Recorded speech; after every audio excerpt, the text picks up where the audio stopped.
here with this? Anything? Nothing. Just when it comes up, then you just follow it. It'll pop up automatically? It should be. Should get a notification that we're streaming live. Yeah.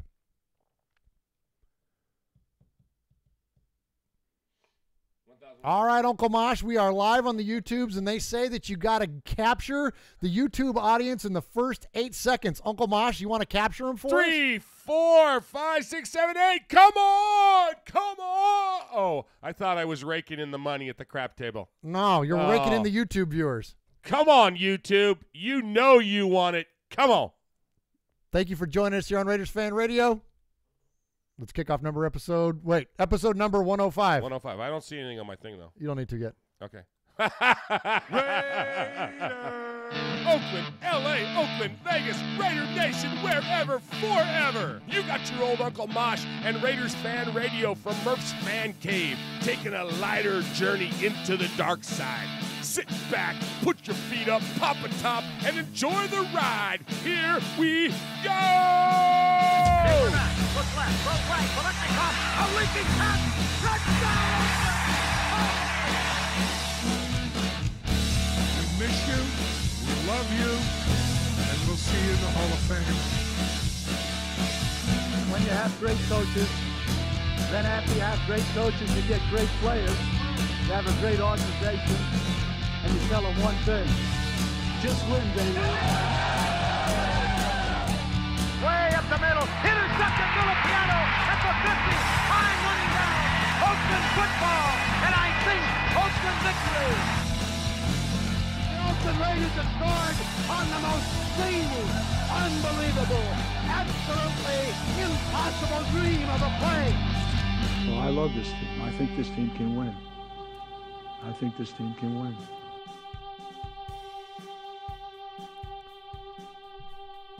What is up, Raider Nation? Welcome back to another fantastic episode of Raiders Fan Radio. Appreciate everybody joining us here for another episode of the show. Thank you for the guys in the chat room that have already joined us. I see Chevy Raider in there, New Life Bully, Salvador, Ashton, Adam Hill, Sam Acosta, of course Ron and Bobby Wasabi. We can't start an episode without Ron. Of course, he's like our official, unofficial Kickstarter of the show. So again, appreciate you guys joining us here for another episode of the show, and appreciate everybody checking us out. Mosh, welcome. No, I'm all over the place today. Let me slow down. Deep breath. Deep breath. So I can't do this show alone. So let me welcome into the southern annex of the Murf's Fan Cave desk, the one and only Uncle Mosh. Welcome to the show, Uncle Mosh. Well, it is so good to be back in the chair. I'm kind of back in the saddle, if you will. Well, you and Steven Tyler. Yeah. Oh. You see what I did there? We could have gone to school together. You sure could have. Yeah. Do you know that he's now a Nashville resident and he's becoming a country music star now? I love that. I love that. Yeah, he's playing the Ryman and all kinds of stuff. That's awesome. That's amazing. It's pretty cool. Pretty I cool. love that. Talk about a midlife, end-of-life crisis. He's an old dude, man. Yeah, he's up there. He's up there a little bit. He's like older than I am. He's like that crowd that's like that 70 plus. Like there's some really cool people in there, like Harrison Ford. Like there's know what I mean? Like Robert Plant. Like there's some iconic guys in there, and he's kind of in there as well. But anyways, what about any Raiders we could throw? I'm sure there's some of the classic Raiders would be in there. Sure. In their 70s in there. But anyway, so thank you for joining us here for another episode of Raiders Fan Radio. Uncle Mosh, we got a lot and a little to get to tonight. We got a lot of little. We got a lot of little to get to tonight here on the show. And so we're going to, first off, we're going to talk about episode number 105, which is what this is. And we're going to give some respect. We're going to talk about the new stadium and what some of the news that has come out around the Oakland stadium kind of news scene. Then we're going to do the Sea of Fans mailbag, Uncle Mosh, and then we're going to talk a little bit about the upcoming game against Kansas City. So a lot and a little to get to. And for those of you in the chat now, and I already see Chevy Raider has got the now famous hashtag Cut the Nelsons going on. And normally when we do the show live on the YouTubes, I kind of look at the chat, and I don't type in there very often, but I like to see what you guys write and respond to it when we can. Danger, warning, Will Robinson. Uncle Mosh now has access. Uncle Mosh now doesn't just have one screen over there. So not only does he not have his iPhone, but now he's got a laptop and an iPad rocking over there. You guys can't see it necessarily in the shot, but Uncle Mosh he's got like a command center going on over there, so he's going to be monitoring the chat. So if you want to get a message to Uncle Mosh, again, we're not good at typing and responding back to you. Wait, but you could have stopped that. We're not good at typing. I got a little bit of trouble singing, let alone typing. Absolutely, but you can ASDF. Yeah, but you can but you can get messages to us certainly during the show that way by being in the chat. So thank you to those of you that are in the chat. And Uncle Mosh, thank you for being here tonight. You're kind of playing injured. You got a little bit of the stuff. You got a little bit of the crud going on over there. I got issues right He's now. been Uncle Mosh has been drinking NyQuil and yeah. Give me a bottle of NyQuil, that restful sleep my body needs. Do you ever remember that song? No. It's an old country song. I can't get to sleep. I can't get to sleep at night until my tongue is green. Give me. Oh my gosh! I really do think that was an a old song. Yeah. Give me a bottle of NyQuil. Yeah, I can't remember who sang it. Like it's years. Like we're talking 30 years ago. 30 years ago, yeah, or better. Or better. Wow. No, I don't know that one. But I had to take my hat off. And I love my hat. Don't get me wrong. You love your hat. I wasn't wearing the right shirt to sport the hat. I got you.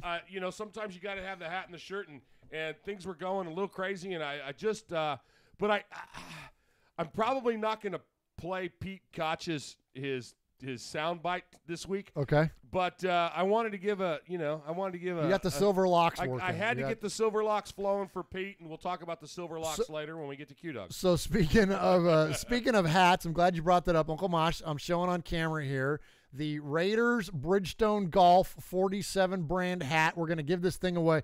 What did we decide? We were going to take your submissions via email.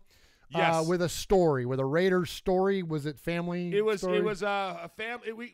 We talked about this in post. We said we're going to go with a Raiders holiday story, something that was that happened. And when we say holiday, it could be a Sunday when the Raiders are playing. That's a holiday, man. Yeah. And it was maybe close to Christmas or Thanksgiving or It's a little known fact there, Normie, that December 6th and 7th, the Finnish celebrate their Independence Day from 1917. Oh, good for the Finns. Yeah, and are they Dutch? And we call that the Big Finish. Oh, I see what you did there. Okay, and all right. And now's where I change the camera and ask for my hat back. Okay. All right. So, anyway, send us an email about the Raiders or the Finnish, whatever you want. Oh. Let me see what I did. Do we have any listeners in Finland? Yeah. I'll bet we do. Yeah, we sure do. What about the Costa Rica news? Did you get that? Oh, give it. Okay. Give it. So we have now charted in 6 countries. And most recently, Costa Rica is the one we've charted in. So thank you to all of you down in Costa Rica that are listening to Raiders Fan Radio. Raiders Fan Radio, if you don't know, Raiders Fan Radio is heard in over 80 countries around the world and all 50 states. And sometimes we call it Raiders Fan Radio worldwide. Worldwide or global. That's right. And so anyway, thank you to those of you down in Costa Rica that are paying attention to our little podcast here. We are WWRFR. We are Worldwide Radio appreciative of you joining in. All right, so Uncle Mosh, let's get to a couple things here. So first up, before we even play the contact information, I got to get something off my chest. Dude, I was hoping you were going to do this because it's KC week, right? It's KC week. It's time to let the hate flow. It's time to let the hate flow. I remember 2 or 3 years ago, I called in and I did a rant amazing rant, which I should have played it this week. I'll dig it up while we're doing the show. About how much I hate KC, and this is the week. There's a couple of weeks when it's okay to hate in Raider Nation. You know, we got a lot of hate going on all over the world, but this is the week it's okay to hate in Raider Nation, and it has to do with our hatred for Kansas City, and it's an okay thing. But there's a little something else going on within the family that needs to be addressed, and there's some outsiders that just need to be, hey, you don't want me to put Q-Dog on there. All right, so here's what I got, man. So, you know, I consume a lot of Raiders media. I try not to overdo it on podcasts, and the only reason why is that there are many wonderful other Raiders podcasts out there, and we know a lot and love them and are friends with a lot of them, especially guys like over at the Pillaging Podcast, the guys at Behind the Eye Patch. Like there's a handful of podcasts, guys that I would consider friend of ours, peers of ours. And we celebrate what they do because a rising tide raises all ships, right, Mosh? Like this is all, you know, we're all one big pirate fleet here, and so there's plenty of podcasts to go around. All right, so but I don't listen to a lot of them day in, day out because I don't want their opinions to permeate into what little brain I have and to then have me regurgitate those things. I want to kind of consume as much Raider news as I can, distill it down, and then we give a fresh opinion here on the show. Yes, Murph, you said a word there. You said news. Yes. And we're not talking, we can go hours and hours and hours on opinions, on speculation, but we like to get the news, the raw news. Get the news. And so hit it, man. Yeah, so here's what we got. So there are a handful of news outlets that I trust. I trust Steve Corcoran, RaidersSnakebit.com. You know, there's Jerry McDonald, Matt Schneidman. There's a handful of guys that I will go to for the news. But there are a lot of news outlets for the Raiders, and there are a couple in particular, and I'm not going to even name them because I want to dignify them here on the show. Absolutely not. But they float out sensationalized, clickbaity kind of stories, and I'm telling you, Raider Nation, be very mindful, thank you, Mosh, of when you read a story, see who it's from. And if it's a story that sounds kind of far-fetched and it's from a name that's not, look, as much as I don't care for them at times, if it's not Raider Snake Pit or The Athletic or ESPN or whatever, CBS Sports, if it's not something like that, then it's probably somebody's fluff piece. It's probably somebody's opinion. It's probably somebody's speculation. And then look, their speculation is no different than yours. They don't have any more sources than you do. All they're doing is they're taking a story and they're crafting it for clicks. They're crafting it for hits. And when you float out a story like the Raiders are going to trade for Blake Bortles for draft picks, it's trash. It's absolute garbage. It's the same people that said, oh, Calvin Johnson's going to be a Raider. It's the same. Look, and if somebody wants to declare a story as, hey, look, here's my opinion. I've taken this into account, this into account, this into account, and I think that this is something that's a possibility. That is entirely fair. There's nothing wrong with that. And you see people like Phil Barber or the Santa Rosa Press Democrat, who we've gotten to know, people like that, they will offer up an opinion. And there's nothing wrong with an educated opinion. But to just throw a story out there just to kind of see what sticks, I'm telling you, Raider Nation, don't buy it. Don't click on it. Don't pay attention to it. Don't retweet it. Don't make Facebook posts about it. It's trash. It's garbage. It's just completely made up. It's fabricated. It's a friggin' story. It's a fantasy land. And it drives me crazy, Mosh. And here's why. Because it leads to division in the fan base. Look, we already got enough things to be divided about as a fan base. We already got enough things to be divided about as Raider Nation. You could be pissed off about how they're playing. You could be pissed off about who's coaching them. You could be pissed off about what city they're going to play in. We don't need people like this fueling that fire. Be better than that. You got a big brain on your Raider Nation. Use it. Don't buy into this trash that gets floated out there. What do you think, Mosh? I don't think that I can say anything more fires me than up. what you said. And I love it. I love that you get fired up about that. But I almost feel like you're defending what we do here because we hear from the fans. We don't hear our fans aren't in this to get clicks. You know, No. our fans are here to talk about the Raiders. Yes, and there's nothing. And look, and again, there's nothing wrong with that stuff. Look, I love Mikey. We love Mikey. Yeah, absolutely. Okay, Mikey does some videos with the intention of getting attention. So, and he'll tell you, this is just some crazy thought I've had this way, and there's nothing wrong with that. But he doesn't have this like. You know, there's not subtext with Mikey. No, Mikey and Mikey is legit when he says, "I am pissed off. I'm pissed off about that." You know. Yes, and he's not doing it, as like, oh, look, here's something that's true, and I'm reacting to it. Right. That's not what he's doing. It's not misleading. It's misrepresenting. He's not misrepresenting. Absolutely. So there's a big difference between the blogs and those other people that are out there. And look, and I'm talking about, and there's a couple. And I'm not picking, there's some blog friends of ours, Raider Ramble, like there's a lot of good ones out there. But I'm talking about there are some straight up media outlets that are, quote, affiliated that are just bad. It's just trash. Don't pay attention to it. If you see something crazy, Raider Nation, it's most likely that it is. So anyways, all right, I'm going to go ahead and dismount my soapbox there before I run out of steam. Wow. You were fired up about that. Oh, man, pisses me off, man. Freaking pisses me off because I don't want to see our people get duped. I didn't want you to start. All right, sorry. You see what happens? You start me up again. It's my fault.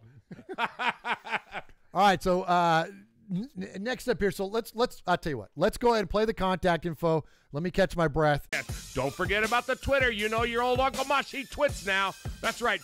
Go to @RaidersFanRadio. Also, don't forget the Instagram @RaidersFanRadio. Or what about our website? That's right, RaidersFanRadio.com. Heck, if you want to, you can even email us show@RaidersFanRadio.com or call us on the Raiders Fan Radio hotline, 909-345-3346. That's 909-345-3346. Don't forget Murf's Fan Cave on the YouTube, where you can get all the show links like the Fan Club Blitz with Splatterhead and Fitz. Find all our stuff on podcast providers like Stitcher, iTunes, and Google Play. All right, did I hit the time limit? Good. I hit the time. I did that in one breath. Good job, Uncle Mosh. All right, so thank you for Uncle Mosh. Thank you to Uncle Mosh for all the contact. Gosh, I'm a mush mouth today. Thank you for that, Uncle Mosh. And yes, best way right now to support Raiders Fan Radio, please subscribe to us on YouTube.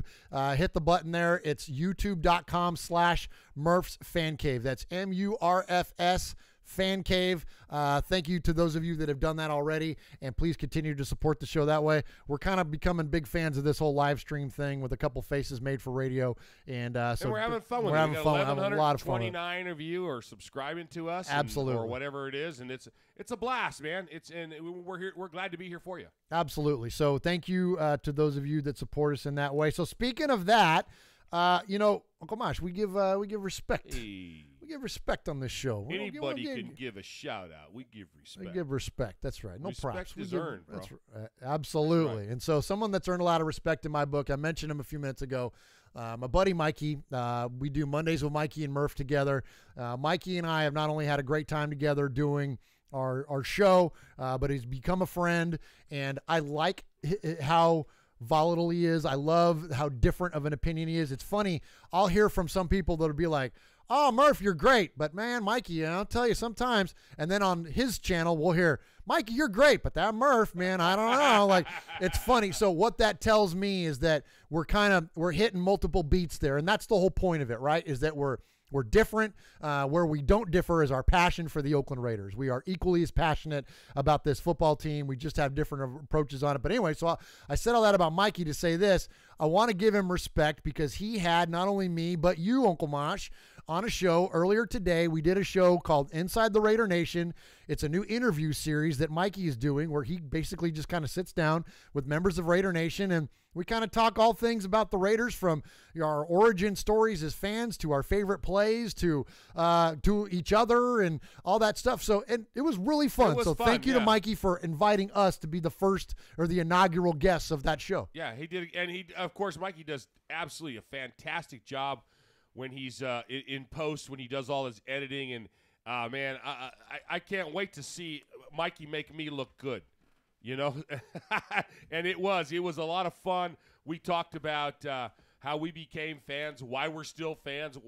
We got into a little bit about why we do this. What is it that drives you and me to put in all this time and effort to sit behind a couple of microphones and some cameras on your desk and have a good time weekly, you know? And Absolutely. So it was a lot of fun. Absolutely. Good stuff there. So thank you again to him for inviting us over for that. And that'll be up this Saturday. It's on Mikey's channel, On Air Nation, spelt just like it sounds, On Air Nation. You could just Google Mikey Raider, Rayder, and he'll come up as well. So look for us this Saturday for that episode of Inside the Raider Nation. All right, Uncle Mosh, next up, I want to give some respect. And, it wouldn't be the first time we gave respect to the guys in Jersey, right? Hey, we love those guys. Man, the guys in the Black Hole, New Jersey are awesome. Not only supporters of our show, but contributors to the Murf's Fan Cave Network. Once upon a time when we started Raiders Fan Radio, one of the first made men on our show was Chuck McCann, Chuck Splatterhead.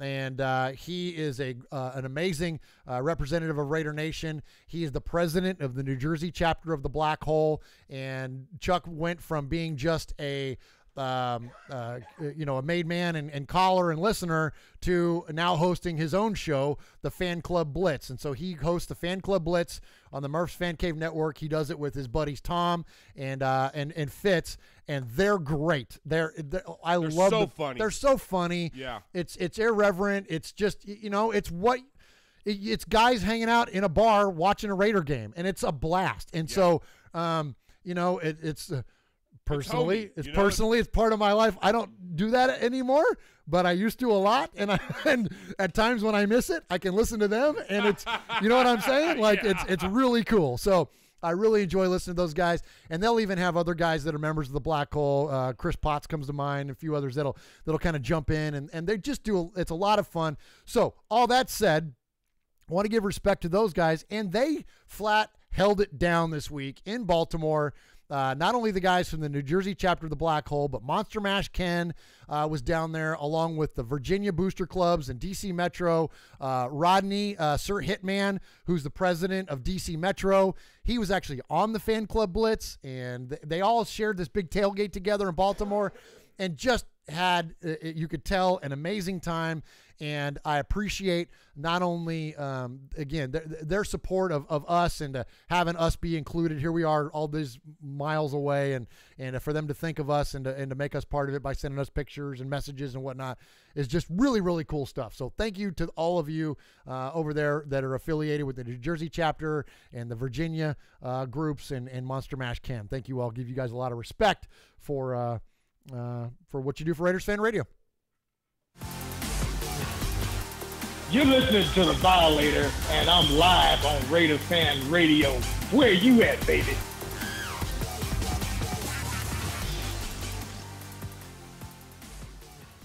All right, Uncle Mosh, we are in episode number 105 of Raiders Fan Radio. I know, cool, huh? And so, speaking of the Black Hole. Ooh. Oh, yeah. So, that segue. We always honor, on Raiders Fan Radio, we take the number of the episode and always honor something that's Raider related, whether that be a player, a yardage total, a year, whatever. Well, when I saw that we were doing episode number 105, it made me immediately think of the Black Hole. So I'm going to read something to you here real quick. Big breath. In 1995, a group of hardcore Raider fans had an idea. Create a fan group clad in black that would eventually encompass all of Raider Nation. So in 1996, they purchased seats together in the end zone to create a section of the stadium where fans could stand, cheer, intimidate opposing teams, and epitomize what it means to be a Raiders fan.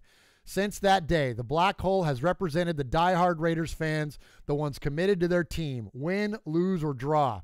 The Black Hole unites Raiders fans worldwide. It is a family that represents the pride, tradition, and commitment of the Oakland Raiders, which is truly what makes the Black Hole football's most notorious fans. The Black Hole is much more than Section 105 in the Coliseum. It is wherever you, the passionate Raiders fan, lives and breathes the silver and black. This is the Black Hole state of mind. Positive fanaticism at its best, the Black Hole aims to reach and join forces with all those who bleed silver and black. With chapters both in the U.S. and abroad, the Black Hole promotes team spirit, community outreach, civic pride, and the ultimate family of fans. Join us as we together unite as one nation. Wow. That is the Black Hole, originated in section 105 of the Oakland Coliseum. So we want to celebrate the Black Hole and all of those guys and what they do here on Raiders Fan Radio. One last thing, Uncle Mosh. Chuck says it all the time on his show. No one does it like they do it. And it is the absolute truth. And when you look at the community outreach and the involvement that they do, there is no off season for these fan clubs. There is no off season for the Black Hole. They are invested in the areas in which they live, and it is amazing. It's not just getting together and drinking and eating chicken wings on Sunday. That is so much more. It is literally a lifestyle, and it is such an amazing thing. They are amazing representatives of Raider Nation. So thank you to the Black Hole and to Section 105.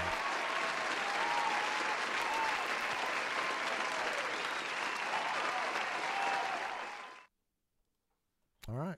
Man, that was awesome. They're great, man. Hey. I tell you, Mach, the first, I sat in, technically the Black Hole, like it started in 105. Right, and right. technically, when you look at it in the stadium, it's 103 to like 108, right? It's that whole strip. Sure. So I sat in the Black Hole this year for first time ever. Yeah. And we were in 104. We were right on the edge of 105. And it's everything you would think it would be. It's so amazing and so fun, but it does translate. And look, we are kind of the voice of the out of town fan at times when we have, we mention all the different countries we're heard in, and we hear back from you, and we have so many of our listeners are out of Oakland. So there are many of our listeners that will never get to experience what that's like, to go to the Black Hole. But it's more than that. It's not just going and sitting in those seats. It's all those things that I just read to you. That, to me, is what makes the Black Hole so cool. And whether you've ever been there or not doesn't matter. It's, do you embrace and embody that spirit of fandom. It's awesome stuff. Wow. Yeah. That's awesome. Hey, so the Black Hole is in the stadium. Yes. It's where it started. Yes. This is called Segue. Okay. So Hit if it. the Black Hole is in the stadium, oh, nice. What's going on with the Oakland Alameda County Coliseum? Oh, my gosh. All right, so listen to this. All right, so there's some craziness that happened today. So I've had a few Raiders stadium updates that I've been sitting on for a little bit, and I've kind of been waiting for the right time to play them. And we've gotten to that point today, and the reason why, Uncle Mosh, is that the Oakland A's, who are entwined in whatever the Oakland Raiders plans were going to be for a stadium, they were linked together in one form or fashion, like it or not. And I'm not going to get into all the minutia of the stadium negotiations because, look, some people blame Libby Schaaf, some people blame who's the mayor of Oakland, some people blame the city, some people blame the Raiders, some people blame Mark Davis. There's plenty of blame to go around. But the bottom line is this, is that Oakland made a choice to not negotiate with the Raiders to what they were wanting to do with the Coliseum site. It all came down to whether the Raiders and the NFL would own the land, because then they could develop a new Coliseum adjacent to the existing Coliseum, right? Sure. And then, do like they've done in other cities, tear one down while they build another. Exactly. Blah, that was blah, what blah. well, they could never do that in Oakland because the A's also live in the Oakland Coliseum. And because the A's occupied the Coliseum for that time, they couldn't necessarily do that. That you couldn't have one getting, the A's needed a home, essentially, Sure. okay? So today, the A's have negotiated numerous times to leave. They tried to go to San Jose. They tried to go to Fremont. They've tried numerous times. So one of the most recent ones was the Howard Terminal area of Oakland, which is over there on the water. They had negotiated a chance to build a ballpark there, and the announcement came out today that they were going, that is now underway. So now we're a far cry from digging into the dirt, right? We're a far cry from that. But what got my interest and what led to this stadium discussion today, and we don't dwell a lot on the stadium, but we're going to today a little bit, was that in the proposal, the A's said we're going to break ground in 2020 and we're going to be playing ball in 2023. So now the way it works or sits right now, the Raiders, as of 2020, are going to start playing games in Vegas. So the timeline would have worked out. So this whole crux of, well, the A's needed to be gone for the Raiders to start to build, Well, now the A's, which the last I heard before this was that they were going to renovate the Coliseum and they were going to stay there. Well, now they're not. Now they're going to leave. So the land is going to be left vacant. So here it was. You had the A's, the Raiders, and the Warriors all on one spot, and now none of them are going to be there.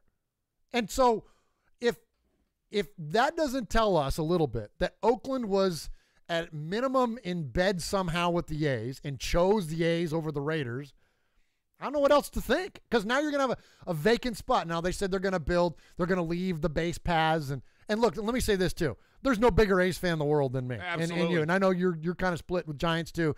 But I love the A's. But this is kind of like watching your parents fight. Like I'm like, I don't know which one side to pick, right? But so they're going to leave the diamond there, but then they're going to renovate and they're going to build like housing and like malls and doing whatever. But I'm like, God bless it. Like, why did it's so frustrating that this could have worked. Now, look, it's not going to happen. It's just, literally going to be water under the bridge. But it's disappointing to me that I don't know, cooler heads or egos or whatever couldn't have prevailed in this thing, and that the Raiders could have still been, the Oakland Raiders. But they're not going to be. And actually, that's good news probably in the Raiders front office, because it dispels any of the rumors and the delusions about lawsuits and things of that nature. So we know that that's probably not going to happen with this plan to move forward. So, it'll probably end up saving Oakland a lot of money in the long run. Legal fees, nothing else. Yeah, it will. And, that was the thing, is that it's all going to be privately funded, which, the Raiders were looking at public funding. And, did I say public or private? The A's are going to be privately funded. The Raiders were wanting public funding. Right, sure. And the public funding would have essentially been the sale of that land, or the donation of that land, right, is what it would have been. And again, I don't want to get into the details of all that stuff, because it's a lot to process and it's pretty convoluted. But at the end of the day, okay, so they're going, right? So the Raiders are going. So here's what I've been sitting on. Where are they going? Going to Vegas, man. Vegas, baby, Vegas. And what's going to happen in Vegas? What happens if they're started in Oakland? It started in Oakland. That's exactly right. So just to give you a couple of quick updates on where we're at with the Raiders Vegas Stadium, it's starting to take shape. Nice. And as much as, look, it says stay in Oakland right here over my shoulder, and I will always be an Oakland Raider fan first and foremost. But I'm starting to come around more and more to the idea of them playing in Vegas. And, I think the team is obviously, with the quote rebuild or whatever you want to call it, the team is definitely setting up to have a more successful run in Vegas than they have had here in the past couple of years in Oakland. So anyway, I wanted to play a couple things for you that I thought were fun. The first thing we're going to play is called From the Ground Up. It's you and I are big Mike Rowe fans. Absolutely. One of the best voiceover guys ever. Yeah. He's up there with John Facenda in my book, And so anyway, so Mike Rowe does a nice narration of what's going on, kind of the genesis of the Raiders Stadium in Vegas. So let's play that for you here. This is From the Ground Up. November 13th, 2017. The first shovel of dirt was removed from a 64-acre plot of land just west of the Las Vegas Strip. The Raiders, united with a team of tireless leaders from Nevada, are creating an ultra-modern, permanent stadium for the Raider Nation to call home. These are the stories of the people and the project, told from the ground up.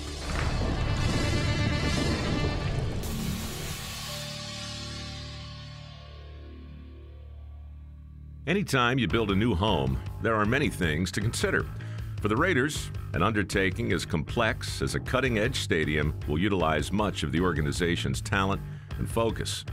It's been pretty much my job for the last 10 to 12 years, so to see it coming to fruition is very satisfying. The whole experience of finding a new home and developing a new state-of-the-art stadium for the Raiders is an overnight success that took about 20 years. It's pretty exciting, but it's coming at us very fast. It happens like some other things in life in two ways. Very, very gradually, and then suddenly. I can't believe this is happening, but holy cow, I better get everything organized because the pace is going to be furious, and it has been since we started. NFL stadiums take a lot of land, and finding just the right parcel is the key to a successful endeavor. We struggled with that in previous incarnations and trying to get stadiums done, and unless you have control of the land, you really don't have much of a project. Owning the property legitimizes the project, meaning if you don't have the land, all you really have are, well, some pretty architectural renderings. There were, I believe, 11 different sites that were contemplated. Sites up and down the Strip. We talked about some sites as far away as the Speedway, some sites down south of 15. I think it's by far the best location we could have found. It's essentially adjacent to the Strip, so you'll have all that Strip traffic, but it's not on the Strip, thus creating problems not just for the stadium patrons, but for also the resort properties. You don't want to create a nightmare for them that impacts the rest of their business. We're building a spectacular facility together. All right, Uncle Mosh, there's from the ground up. Our buddy Mike Rowe there. What do you think? I love it. Hey, Ron on the chat says they should paint a baseball field on the, when they get it built in Vegas, and then they can call that their throwback game. That's awesome. Yeah, and there's not going to be any baseball field there, which will certainly be nice for the team. You know, it's funny. I'm glad that you brought that up. That's a good little segue here, Mosh, because our next soundbite, it comes from News 3 in Vegas, and they actually talk about the grass. And you know the stadium in Arizona, Chris Berman famously called it the big toaster, because the grass like rolls in like on a tray, right, and then they roll it out and grow it, right, and they put it in on game day. The Raiders are going to have something very similar. They're going to have one of those grass trays, but they're also going to have, and you'll hear them talk about this in the clip, the biggest outdoor door. Like it's going to be a big, on the wall, the entire wall of the stadium is going to open up in this big giant door. I'm getting chills. You're going to see a view of the Strip. Wow. It's freaking cool. That's like this great. is the kind of stuff where I'm like, all right, as much as I'm a St. Oakland guy, yeah, like, that's pretty badass. That is you really know what badass. I mean? Like it's going to be cool. I was just in Arizona 2 weeks ago, and was asking about that. I'm like, why do they do that? And so you can go on the YouTube. The guy I was talking with is an architect down there, and he was telling me that and we were actually eating lunch where the Diamondbacks play. We were at and they were taking out their turf to put in. I were taking out their grass to put in turf.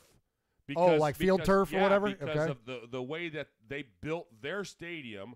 They said it's one of the only ones that from home plate to third base, I think, doesn't face due north or something like that. So there's a big spot that doesn't grow. So they did that, even though it's in the sunniest part of the nation. Yeah. They do that so that they can have, like, the roof that retracts and stuff like that, and it rolls out. And I said, so why do they roll out their grass? And they go, so it can get sun and water. And it's about 4 feet high, and it takes like 8 or 10 hours to roll it out. And then they bring in these monster truck things, and they put all this dirt. And it's just really a great idea. I'm surprised more people don't do that. But it's going to be neat. So that's going to be cool. Really awesome. So we're going to have that going on in Vegas with the Raiders. So some pretty cool stuff. So here's some new details, and the reason we're playing it here on the show is that these are new details about this Vegas stadium, and it's just fascinating. It's going to be neat stuff. 626 days from today. That is when your Raiders stadium is supposed to be finished. It was a year ago yesterday they broke ground. You know, that stadium is now rising, and with it will come two very cool signature elements. We're talking about a huge door that actually opens and the grass field that moves. It's a stadium that sort of acts like a robot, I guess. New at 6, our Jeff Gillen is back on the stadium beat. Jeff, if only my house could be that cool. Yeah, really, if only my house could be that cool. Anyway, good evening, Las Vegas. The field and the doors were on the agenda for discussion today at the Stadium Authority. They postponed it. I will not postpone this story. For my viewers, this is just too cool to pass up. At the stadium, you can already see the outline of what will be the biggest, baddest door in the city. It will take 10 minutes to open, providing an opening 80 feet tall and 215 feet wide. It will look out on the mother of all backdrops, the Strip. Wednesday, the Stadium Authority was going to potentially sign off on all the legalese, county code stuff, that governs the operation. The guy you're hearing is the authority's Jeremy Aguero. At the request of the county, they asked that we table it while they continue a few conversations. With doors like that, details are important. Steve Hill is the authority chairman. And frankly, we're just dealing with things that are very large, that weigh an awful lot, and you can't just move them every time you would like to. Most of the time, the doors will be closed to save energy, but documents say they could be open more than 800 hours a year for games and events. Weather will be key. They'll be closed when wind reaches 25 miles an hour. And the stadium will come equipped with a weather station to watch weather up to 250 miles away. That stadium will have a natural grass field, and it's cool too. A rail system will move what's called the field tray in and out. Matter of fact, it will be outside, documents say, up to 90% of the year so grass can grow. The stadium will have 22 retractable columns that move out of the way to let the turf slide out. Bet your lawn can't do that. In the meantime, the stadium is on track and on budget, which makes Clark County Chair and Governor-elect Steve Sisolak pretty happy. For him, it means jobs. Drove through the parking lot, a lot of Nevada license plates, which is what the deal was, and I'm thrilled to see so many people working. And working on a stadium, on track to be done in 626 days. And we should note that stadium will be home to the Raiders and the Rebels. It's supposed to be ready for opening day 2020. I'm Jeff Gillett, News 3. All right, there we go. Ron and the Jets. The doors will remain open after Mark Davis takes a dump. That's awesome. Hey, Vlad has joined us from Serbia on the chat. Oh, very cool. Very Nice, cool. nice. Welcome to Raiders Fan Radio, my man. Thank you very much for joining us. It was pretty funny, too. Somebody, it's gone away now, but somebody had posted that how awesome would that be if their sections, when they were doing their numbering, if the 105 was where the black hole was. You know, that would be amazing. Would be a really cool and throwback you know, thing. There's the original black hole. It's organic, right? It came up as I read earlier. You know, the fans are what created it. So no matter what, if the team does that, it's going to be fabricated. It's not going to be the same. But they do need to do something to pay homage, at least at a minimum. Yeah. It's got to be because, you know, you're still going to have Gorilla and Violator and all those guys down there sitting there. You know what I mean? I would certainly hope that they would be hip enough to do something like that. Sure. I can't imagine that they wouldn't. But then Mark Davis listens to the show. So he does. So, you know, Mark, you know, I was just answering his text back there. Oh, was that him that was texting you? Yeah, that was texting. Okay. Yeah. You know, it's funny, though. Now that you mentioned Mark Davis, I mentioned Monster Mash Ken earlier. Right. Actually, he calls us here later. Send us pictures hanging out with Mark Davis. No kidding. Kelsey Martinez, Mark Davis on the sideline. He had the VIP treatment and everything. Nice. And was representing Raiders Fan Radio, too. I love it. Amazing. I love we'll it. We'll get to more of that later. But, yeah, some pretty cool stuff there. So I hope you guys are at least a little bit excited. I know it's not ideal. It's not where we want them to play, ideally. But the more this Vegas thing goes on and, you know, the more I start thinking to the next 2-3 years coming into the future. And, you know, I think we got some exciting stuff, and the way that the technological advancements of this stadium are going to be phenomenal. Yep. And it's not going to be Oakland Coliseum. It's not going to be the same tailgate experience. But between Vegas itself and this new facility, it's not going to be what we're used to, but it will still be a pretty cool, fun game day environment. Sure, absolutely. Hey, what time is it? It's time to get to the Sea of Fans mailbag. Let's Uncle do Mosh. it, buddy. Let's do it. There he is, baiting, looking. He's under the gun. He's caught, he throws. It is.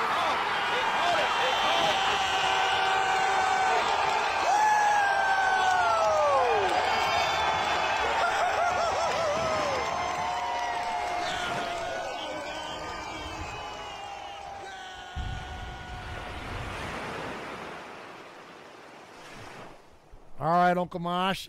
First off, here in the Sea of Fans mailbag, I believe you got an email, don't you? I do, and you know, because it is Hate Week, and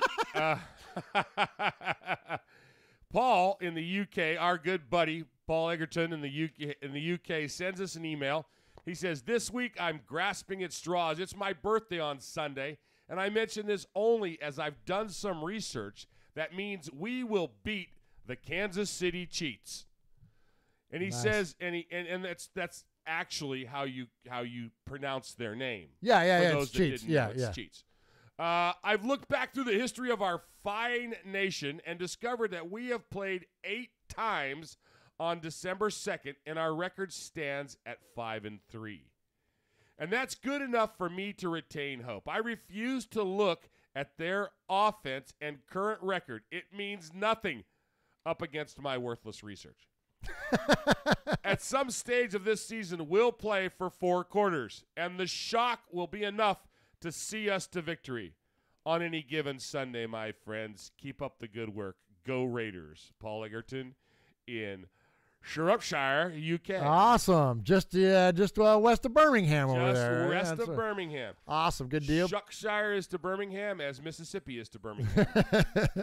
Absolutely. So appreciate Paul and the email. Thank you, buddy. Keep them coming. Yeah, Chiefs week, man. So I've been looking for the for that rant. I think this is it. So I'm going to start to play this, Mosh. If it's not it, I'll just stop it. But I think this is your rant about hating the Chiefs. I hate the Bills. Oh, no, that's the Bills. That's right. Uncle Mosh here, the Raider hater. Why? No. Is that it? Yeah, I'm pretty sure. But then you talk about hating the Chiefs? But I think so. Okay, I'm going to let it play. Let it keep going. You know why I hate the Bills? Is it because of OJ? Nah. I'm not even going to go there. Do not get me started talking about the juice. Is it because Marv Levy was their coach in the golden days? When everybody knows Marv Levy was wearing Kansas City Chiefs underwear? Skittles suck. And we hate Marv Levy. We all know that we hate the Bills. Why do we hate the Bills? We hate the Bills. Oh, you're going on about the Bills. They are from not the Chiefs. Buffalo. That's right. Can I Buffalo skip gave ahead. us. Are you serious? Yes. Who reads Travel and Leisure magazine? Let me tell you who reads Travel and Leisure magazine. This is not it. Uncle Mosh had a great run about the Chiefs, about hating the Chiefs. I'm sorry I don't have it. We're going to play them twice in like 5 weeks. We're going to play them at the end of the season. We're gonna get it. But I'll get it set up and ready to go. And what was the best thing about that? That was what kicked off us being known on a national level, because I did my rant about hating the Chiefs. And who followed it up? Ving Rhames. Yep, with a rant, his own rant about the hatred between the Chiefs and the Raiders. And I actually have that one. Here it is.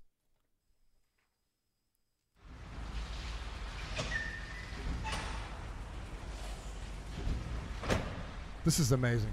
Man, that's Shakespeare. Always ahead of his time. Close your eyes and tell me what you think about when I say the word hate. Not a pretty picture, I'm guessing. I'm thinking deep down, hate is not a particularly useful thing. But I tell you what, if you really feel the need to have hate in your life, well, maybe you've come to the right place.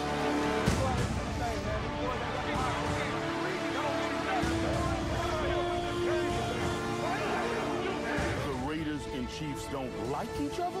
Come on now. You don't like your math teacher. You don't like the guy in the office down the hall. Please. Tonight, hate is alive and well. A critical situation of drama here. With these two franchises, what makes it real, what makes it matter is the hate. The hate's what's given us games like this, plays like this, in a rivalry that's become legend. And thankfully tonight, the hate continues.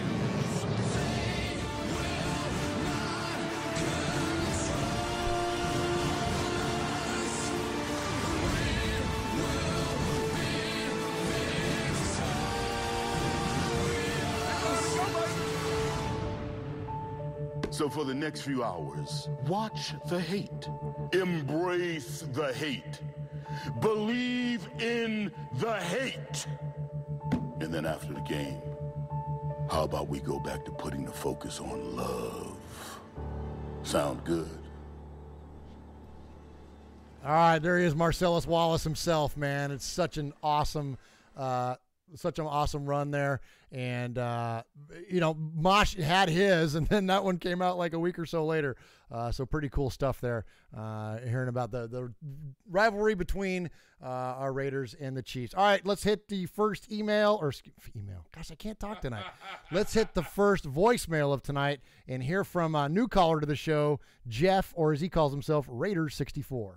Yeah, I'm Murf and Uncle Mosh. This is Jeff, a.k.a. Raiders64. Just calling in to thank both of you for having your show. I'm a long-time Raiders fan since Super Bowl II, and I have not heard a show like this probably since, probably since through the 70s. So, anyways, brief history on watching the Raiders play football. My dad had season tickets from midway through 1972 on all up till they moved to Los Angeles. And my first game was at the end of the 1972 season, was against the Chicago Bears, and I got to see the great Dick Butkus play, and that was just awesome. So anyways, fast forward to what's going on now. Everybody needs to just shut the hell up on Gruden because he's just trying to do his job and clean house, basically. And I believe that's what he was brought in to do ultimately. And so, you know, mainstream media, and that includes your boy Mikey. He listens to too much to mainstream media. He needs to just kind of change his tune and you know, be patient because great things are coming with Mr. Gruden, because I believe Reggie will be gone at the end of this year, and I think, in my opinion, I believe they'll be bringing in Bruce Allen, and I think that will be probably the pairing that's going to be happening. And, you know, and I think great things will come after that. So anyways, again, thank you both you guys for an awesome show. And, it's, you know, long overdue in my opinion you know, and I'm just so glad to have, found it, or basically stumbled across it, so to speak. Anyways, thanks to you both, and go Raiders. Enjoy Thanksgiving and the Sunday's game against the Ravens. I'm out. All right, Uncle Mosh, here we go. There's Jeff, Raider64. Appreciate the phone call. Appreciate you stumbling across us here on Raiders Fan Radio. We love a good stumble. We love a good stumble, man. Absolutely. And so, you know, so kind of address what he's talking about there. Look, I'm not necessarily an apologist, but I'm a fan of John Gruden. There's nothing that he's going to do from here until whenever he decides to quit coaching that will ever change what he did for us in the early 2000s. I will remain a fan of what he did during that time, regardless. It's like, you know, I didn't care for the last Indiana Jones movie as much, Kingdom of the Crystal Skull, but that doesn't change how amazing Raiders of the Lost Ark is. Like, just because what you do after the fact doesn't change what you did originally to create the fandom in me to begin with. I'm a fan of Gruden because of what he did. Now, look, so I get why people like Mikey are fired up. I get why they don't, you know, trust or they're mad or whatever. I get all that kind of stuff. But I'm going to choose to believe because I'm a fan of what he did back then. Mosh, what do you think? I agree. You know, you brought up movies other than Rocky II, when he beats Apollo, or Godfather II. Sometimes sequels aren't as great as the first time. Hey, Godfather 3 is not a good movie. No, but Godfather 2 is amazing. Is amazing. Yes. So did you just stop being a fan of Francis Ford Coppola? Forget it. I'm never going to watch Godfather again. No, not a chance. No, not a just because 3 kind of stunk it up a little bit? Yeah, no. You know, all those Star Wars movies, all 47 of them, you know, and you like 42 of them, you know, so, hey, Princess Leia is still hot in that when she's chained to Jabba the Hutt. Absolutely. So, yeah, I just, you know, what happens, whatever, the most recent doesn't change the precedent, right? And so I'm gonna continue to celebrate John Gruden until this thing's done, one way or the other. So hopefully he'll get it figured out, though, because 2-9 sucks.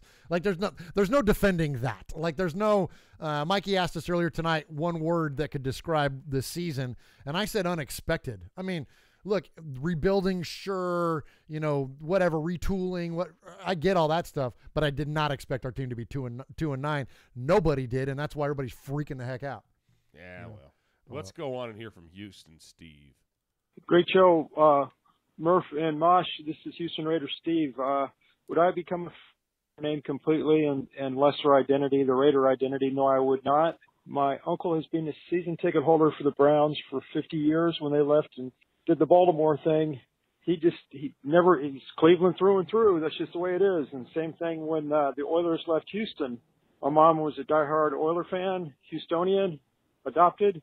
And when they left, she actually became a fan of the Tennessee Titans because she was a big fan of Eddie George being a Buckeye and also Coach Fisher and Steve McNair during those days. So she became a fan of the Tennessee Titans because she was supporting the players, obviously, and the coach. Last year that they were, once they had said that they were moving, Sports Talk Show and radio, and said, callers called in constantly in Houston said, Bud Adams, don't let the door hit you or the good Lord split you. So I'm not going to, and they remember the first year they played at what was the Liberty Bowl in Memphis, and they still have the colors. But no, I would not become a fan of the Raiders. I'd still follow Derek Carr and the remaining Raiders that are left on the team, but it just wouldn't be the same. And anyway, so to answer your question, no, I would not be a fan if they were the Las Vegas Lounge Lizards. We have the Houston Gamblers here in Houston during the Jim Kelly run and shoot, run and gun days. I never went to a game, even though I admired Kelly and Mouse Davis's offense that he ran. It was exciting. They were in the championship one year, I think. We only had them here for 2 years in Houston at the Astrodome. Great show. Always enjoy the calls. And the Heidi game.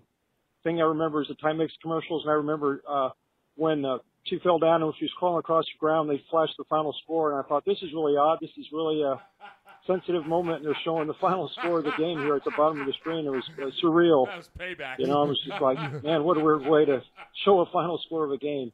Great show, Mosh and Murf, and watch out for that chicken in the alarm. I had a good laugh on that one. Always enjoy the shows. God bless. Take care. Bye. All right, good stuff there from Houston Raiders, Steve.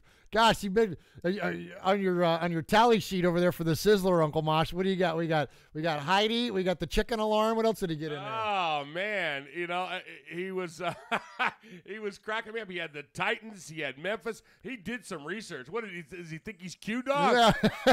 So he referred to the chicken alarm. So last week when we were doing the show, my son left his phone in here, and at 9 o'clock his alarm goes off because it has to remind him to go plug in his phone downstairs, and it sounds like this. Oh man, I gotta plug my phone in. Yeah, so plug your phone in, kiddo. But anyway, so in all seriousness, there to cover a little bit of what he had brought up, Uncle Mosh. Being a fan, it was nice to hear that perspective about what happened when the Oilers left Houston. Not a lot of fans became Tennessee Oilers or Tennessee Titans fans. Their fandom stayed in Houston, and especially when they became the Titans. It's one thing if you're the Oilers and then you become the Tennessee Oilers, you're carrying the colors and the mascot and with you.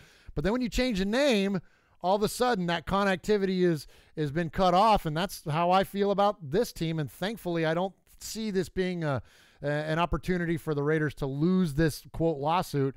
But if they did and they became the Las Vegas Renegades, then I'm going to have a real hard time being a fan of this football team anymore. Yeah, well, you know my opinion on that. I know your opinion on it. You don't think it's going to happen. It's a moot point, especially now with all this development with the A's. We'll see, yeah, we'll see. Okay, all right, next up, let's hear from our buddy Alex in Tucson.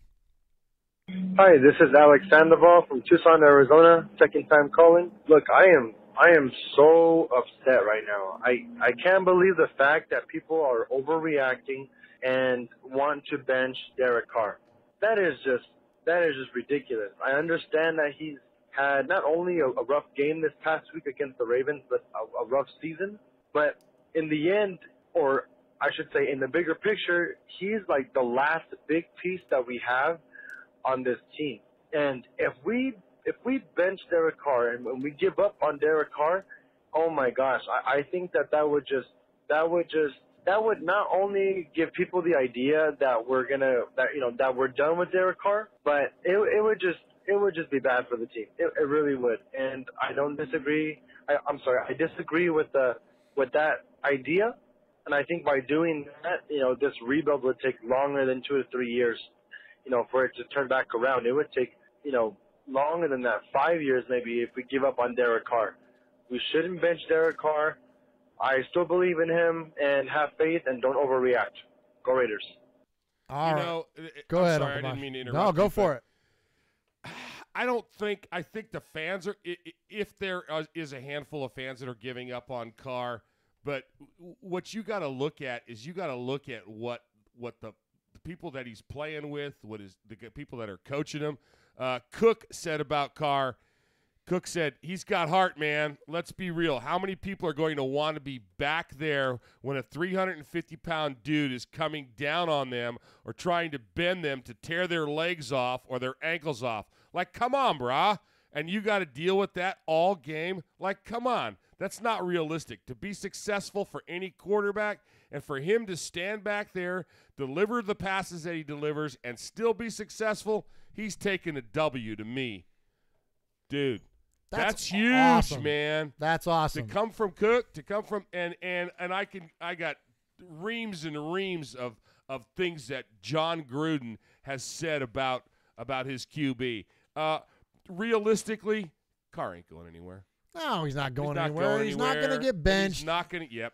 It's it's not going to happen. It's not. Look, so all the what tight ends are left there that we need to account for here? Butler, I think, to come out, and Derek Carrier to speak out on behalf of Derek Carr. I mean, Lee Smith is spirit animal, as I believe a Q-Dog called him, which is pretty funny. Lee Smith came out in defense of Derek Carr, and now we have Jared Cook, who Jared Cook is arguably the best player at his position on our team. There's a handful of guys, Rodney Hudson, that are that, and so to hear that kind of endorsement of the quarterback is awesome. So I'm with Alex, and the biggest thing we were critical of Derek Carr at the beginning of the year, Uncle Mosh, was what? Interceptions. And the untimely interception, throwing it after a big gain, throwing it on 1st and 10, throwing it in the end zone. Well, now Derek Carr, Grant, I know he's not lighting up the freaking scoreboard, and I know he's not throwing for a ton of yards, but he hasn't thrown a pick in 6 games. So don't you know the biggest thing we were critical of him as far as throwing interceptions? Well, now he hasn't done that in 6 games. So there is positivity to be found in there. So again, exactly. Where's the accolades? Where is the absolutely? So look, I mean, there are much bigger things going on with this football team than our quarterback. I got faith in the guy. I mean, I'm a fan, and I think that the number one most important thing you have to have for your football team is a franchise quarterback, and we've got one. Is he the best quarterback in the league? No. Is he the most elite quarterback in the league? No. But I think if you surround him with the amount of weapons that other teams have, you see a much different Derek Carr. When look, 2 years ago, everybody likes to talk about that season 2 years ago. Well, look, Crabtree bailed him out of a lot of throws because Crabtree had great hands that season. Seth Roberts made some electrifying plays. We had some great play back then from those players, and that's what made our quarterback look great. Well, that's what happens all around the league. Now, there are quarterbacks that throw people open. There's Tom Brady's of the world and Aaron Rodgers, and you throw people open. But if you don't think that freaking, DeAndre Hopkins and Will Fuller make Deshaun Watson look good, then I don't know what football you're watching. Like, you know what I mean? There's a lot of cases of that where the weapons around him make your quarterback look good. There's nothing wrong with that. There is absolutely nothing wrong with that. All of a sudden, Dak Prescott looks like a world beater because Amari Cooper balled out, right? Like everybody was wanting to, bench Dak Prescott earlier in the year, and now all of a sudden, they can't get enough of him, and that's because of what Cooper did. So, look, it's just like let's not judge Derek based on what he is today. Now, look, if we surround him with some weapons and all of a sudden we've got some high-profile draft picks, or we get, I'm not saying we're going to get Le'Veon Bell, but you get what I'm saying. If we bring in some high-profile guys to surround him, now what's Derek Carr look like? Absolutely. Let's protect him. Let's keep him from getting sacked 100 freaking times a game and then see what he looks like, right? So I'm with you, Alex, and that was a great voicemail. All right, Uncle Mosh, let's next up go to Alberto in Los Angeles. Hey Murf, hey Mosh, it's Alberto from LA.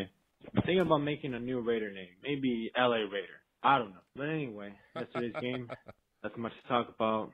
Same old. I do want to talk about defense though. There were a lot of bright spots on defense. First thing is turnovers. We got 2 turnovers, and that's pretty good.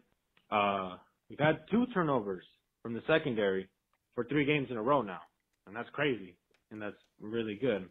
Gary and Connolly, I believe, had a 66.1 passer rating. Anyone remember the last cornerback to have those numbers to wear 21? Exactly. So Conley's looking promising. Reuben Foster, got released and now dealing with DOI charges. So, Raiders won that pick. Nicholas Morrow's a sleeper. I think he should be playing more. Ever since that Dallas game last season, I thought he'd been playing pretty good. But other than that, there are some promises on defense. And offense, not really. We just need that star receiver, and apparently he wants to play now since he's wearing a Cowboys uniform. Wow. But anyway, I want to mention a little Thanksgiving story. Forgot to mention it last call, but I think this was the first Raider game I watched. I think it was 2013, the Raiders versus Cowboys on Thanksgiving, and I was like 12, I think. Yeah, I was like 12, and I barely remember that game. All I can remember is that the Raiders had a red-headed quarterback, number 14, Matt McGloin. I remember Tony Romo was there, and I think I remember Darius Hayward-Bay on that team. I think Denarius Moore, Jacoby Ford. I have no idea, but I remember slightly. And the Raiders lost that game by 24-14?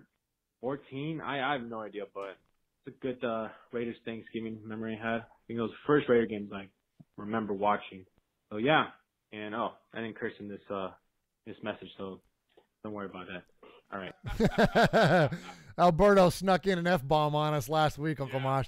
Okay, so a couple things there. First off, I remember watching that game in 2013 at your house, for Thanksgiving. So, yeah, that was, the Raiders haven't had a lot of anything ever happen on Thanksgiving. It was kind of, they've had some uneventful losses, kind of a couple of uneventful wins, nothing major. But, yeah, nothing crazy going on there for Thanksgiving. But I want to bring up something real quick that happened in the chat.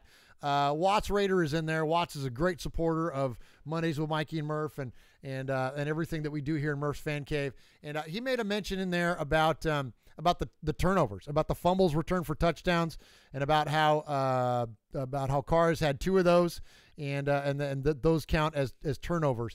And I'm with you. And I used to be really critical of Jamarcus for that, right? Like there was games where Jamarcus would fumble more than he would even throw interceptions, and that was what he was doing with all the turnovers. So absolutely, that's fair. That's fair criticism of Carr, and I think that there's a place for to be critical of how long he may hold on to the ball at times.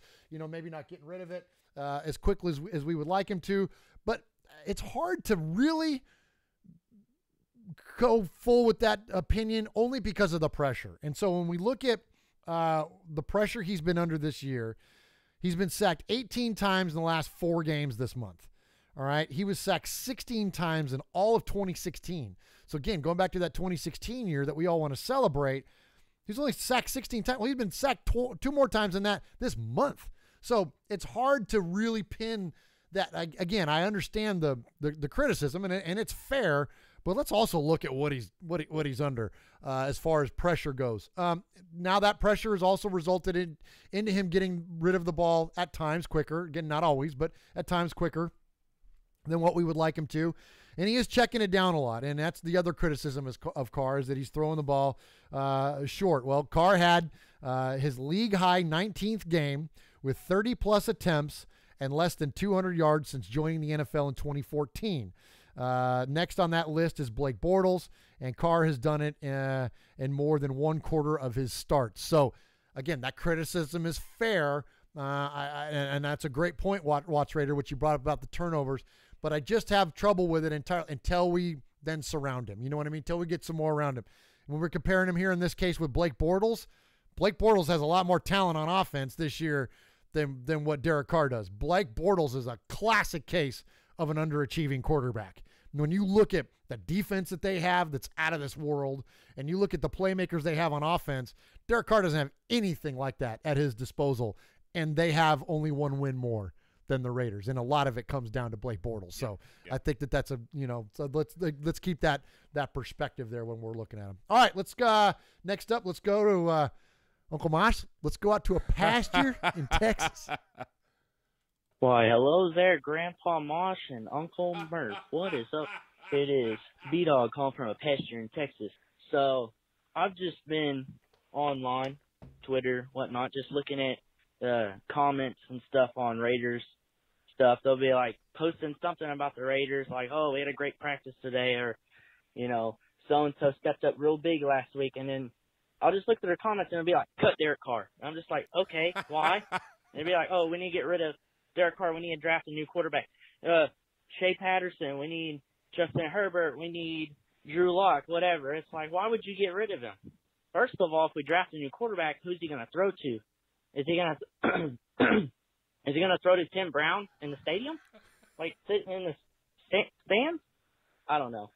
But I don't think Carr is the source of our problems. It's the offensive line. It's the wide receivers. It's everybody. It's a collective effort. Don't put all the hate on Carr because we're losing. That's what just really pissed me off. It's just the negativity, man. It's terrible. I kind of want to make it short because that's all I got because I got to get to science project. But another thing I want to add in here is Ryan Switzer blocked me on Twitter the other day, so that was fun. I basically told him I was glad he was gone because he was dissing the Raiders, like saying he was happy he was out of that organization. And I was just like, well, glad you're gone. And then he blocked me. So, well, I'll talk to you guys later. Thank you. We nailed it. We last week in post, you and I were going, okay, how old is this guy? You know, and we love the fact that he is a kid and he's in high school. And, you know, because he was saying, yeah, a long time ago in 2015. Yeah. You know, I was in middle school, you know. Yeah. Well, and Alberto said that he was 12 in 2013. So I'm not a math guy, but I'm pretty sure that's 17 years old. Exactly. So I love the fact that we have the younger fans. That is really cool. Absolutely. We have hit the gambit, man. We've got them from LA to Serbia and from 8 to 80, baby. That's awesome, man. Absolutely. So. You know, you know, look, we don't know everything, and I think that when you get to a point in your life where you think you know everything, then that's a dangerous place to be. So we are always in a constant state of learning around here on Raiders Fan Radio, but we've been around long enough now that we got a pretty good understanding of what this organization is about, and certainly about its history. And so if we have younger fans tuning into us and we can impart any of that on you, maybe with some stories or whatever it may be to kind of, you know, to hip you to some fact about Raider Nation that you weren't aware of, then I'll call that you know, not to pat ourselves on the back here, but a job well done. Is it like I'll glad to do that. Like I think that's cool that younger fans are tuning into us. Like that's you know what I mean? Right? No, it's like, you know what I mean. I'm not trying to be like self-gratifying here, but you know what I mean. Like I'm glad to share that, man. You know what I mean? Yeah. That's what an old guy's job, and it is Uncle Mosh, not Grandpa Mosh, but that's okay. You get props for that. You are Grandpa Mosh. I actually am Grandpa Mosh. Yeah. But no, I thought that was pretty funny. That was great, man. Uncle and I love that, you know, because he's just the epitome of what I would think of as a Texas 17-year-old. Yeah, exactly. He's calling from a pasture. Pasture in Texas. Pasture in Texas. No, I got to go. I got to go do my science project. And then he goes, B-Dog signing off. You know? We had this growing up in San Jose. Channel 11 was our local news, right? Yeah. And we'd have this guy come on, and he'd go, "Okay, reporting live. Now we're down here at the bank where the robbery took place." And he had this great AM voice, right? And then he'd sign off, and he was Hispanic, and he would go, and he was talking all that, you know, that really California talking, and this is where it happened, and this for Channel 11 News, Rico Chacon. You know, and that's what I think of when I think of, you know, B-Dog from the pasture. Pasture in Texas. That's right. I love that kid. Love it. Absolutely. Great stuff. Appreciate you calling the show. And, you know, Uncle Mosh, that was B-Dog's third call. Was it really? Yeah. So you know what that means? He's a made man. As soon as you can vote. Are a made man. You showed you are part of the family by participation. By chance, a man like yourself should make enemies, then they would become my enemies. Showing you are a friend of Raiders Fan Radio, you have leapt across the line. Friendship is everything. Friendship is more than talent. It is more than the government. It's almost equal to family. Be loyal. Made man, Raider fan. Someday, and that day may never come, I'll call upon you to do a service for me. But until that day, accept this as a gift. And don't ever forget, words can hurt more, but silence can break hearts. All right, good stuff there from B-Dog. Appreciate that, and congratulations on being a made man here on Raiders Fan Radio. Uncle Mosh, Watts Raiders bringing it tonight in the chat. I like it. He threw something else out there about Chucky.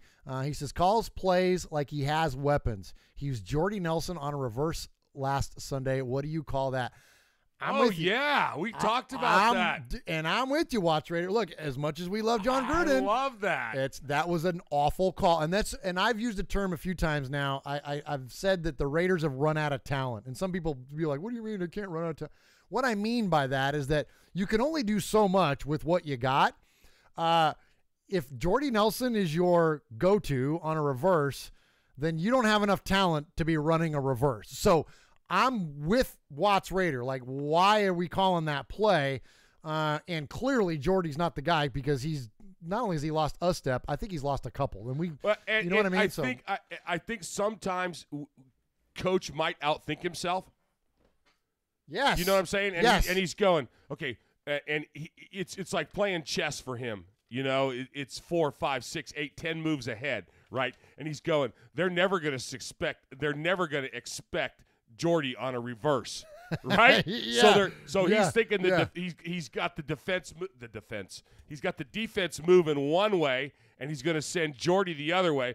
And 5 years ago, that might have broke for major yardage. Sure, but yeah, when he was a Packer, before injuries, before injuries, before Father Time got a hold of him.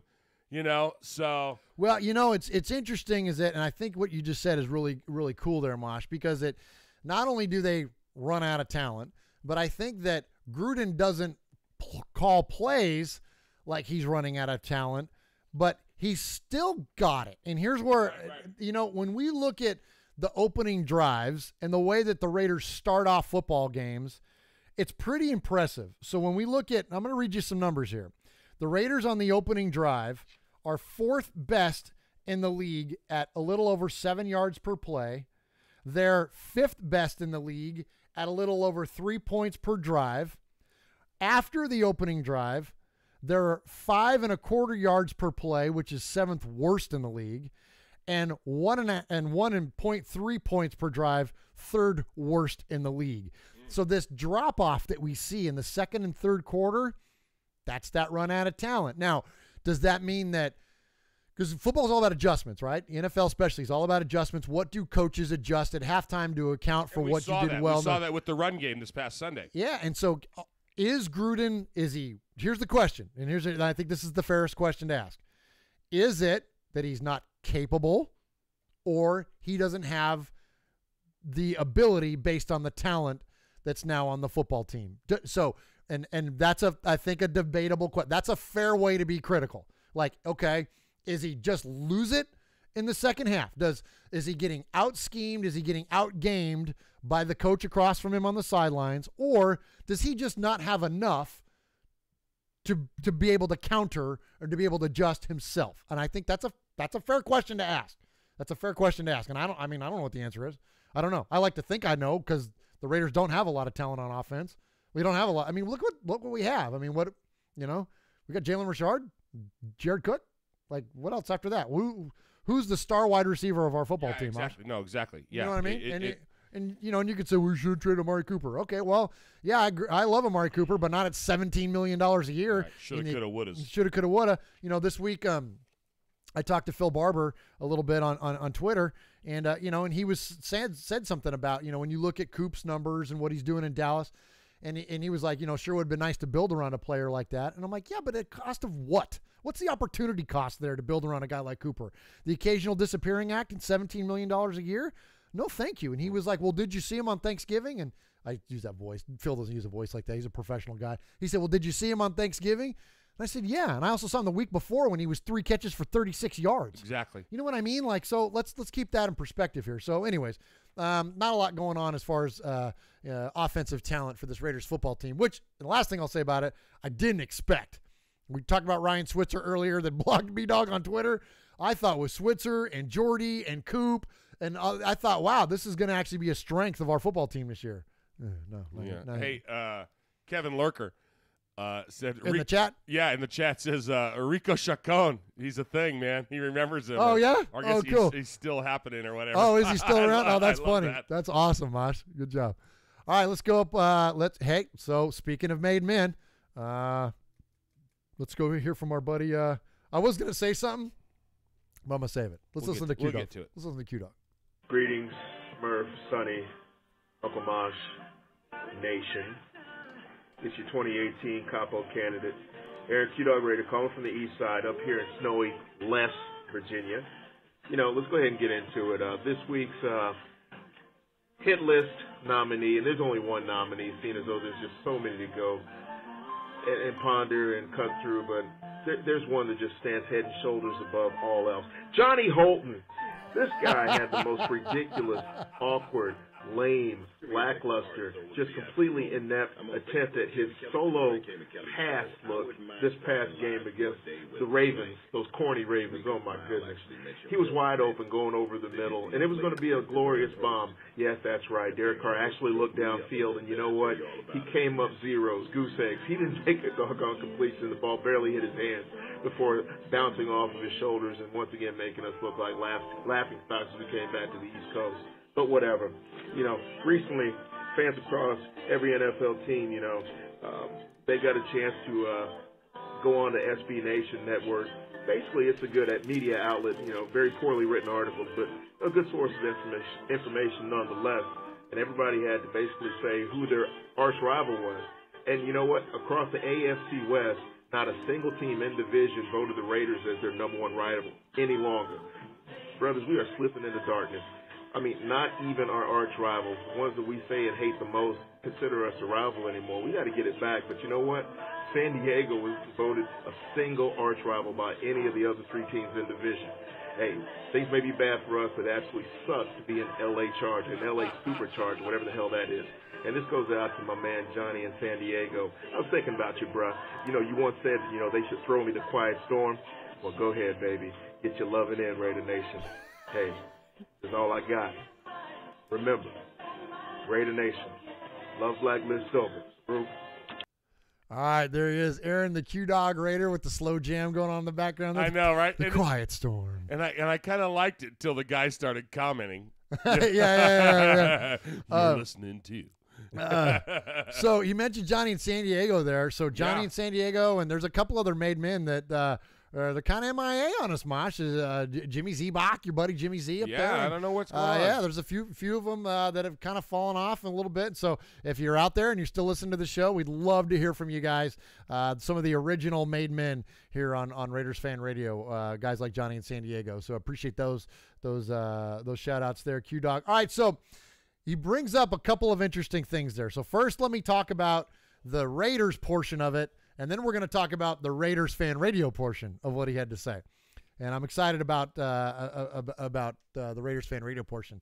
And I'm excited to talk about the Raiders part too. But anyway, so he mentioned that there was the report there about the teams that viewed what teams as rivals, and none of the teams in our division picked us as a rival. And I think that has all the merit in the world, whether we like it or not. And despite the the hatred that we have, and the test for that guy who shall not be named, and the cheats, and the you know what I mean. And what's that other team? The Donkeys. Yeah. Despite all that,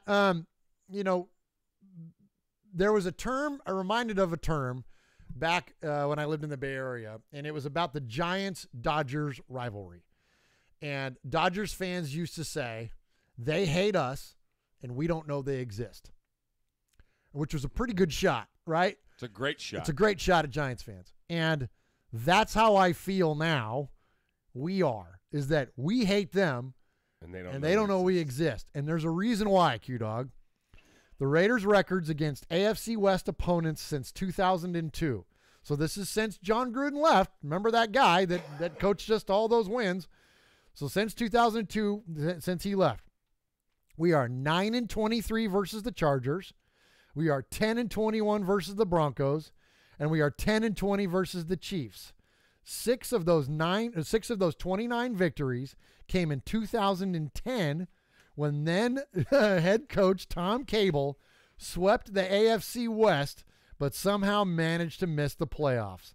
So far this year, we are 0-3 against our division opponents. So I say all that to say this, Raider Nation. We hate them, but they don't know we exist. Ooh.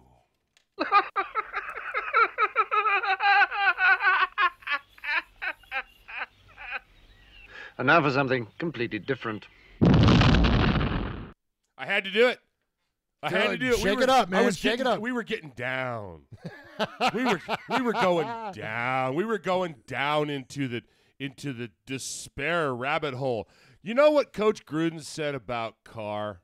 What do you say about Carr? I think he's a heck of a quarterback, honestly. I'll just leave it at that. I look forward to someday when we have a lot of pieces in place and we have some continuity. Everybody's used to playing with one another.